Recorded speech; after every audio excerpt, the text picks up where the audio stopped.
Hey you guys, so good to see you last Tuesday and Wednesday via Zoom. Got a 2-minute recap for you. Just a quick announcement that the Gospel Coalition is calling for a fast and prayer day tomorrow, Saturday, April 4th. So what a good way to rely on Him and to recognize our weakness and just to cry out to the Lord for help during this crazy time. So Matthew 8, 1 through 21, there's a clash of two kingdoms, the kingdom of God, the kingdom of man.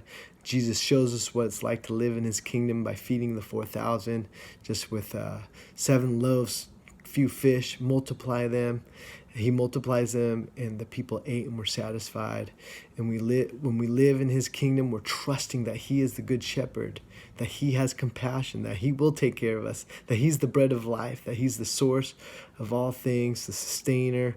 And when we trust in him, we're living in his kingdom. And then Jesus leaves with his disciples. The Pharisees come and they ask for a sign from heaven, trying to test him. And they want him to fail. And so here's the kingdom of man, their selfish motives. And really, do you think they'd really believe if Jesus gave them a sign from heaven? He'd been doing miracles all along, and they haven't believed. So I wish they would, but probably not. So that's the kingdom of man, these selfish desires, the selfish motives.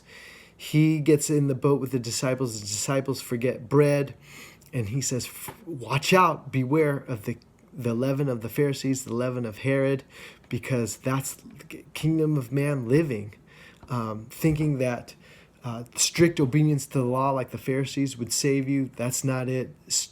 Wealth, power, strength, force like Herod, that's going to save you? No. So that self-centeredness, self-reliance, not believing that God can save you, that's all kingdom of man. And so beware. The bread thing, Jesus says to the disciples, the bread thing, I can handle that. I remember I fed 4,000, I fed 5,000. In the kingdom, I'm king, I'm sovereign, I rule.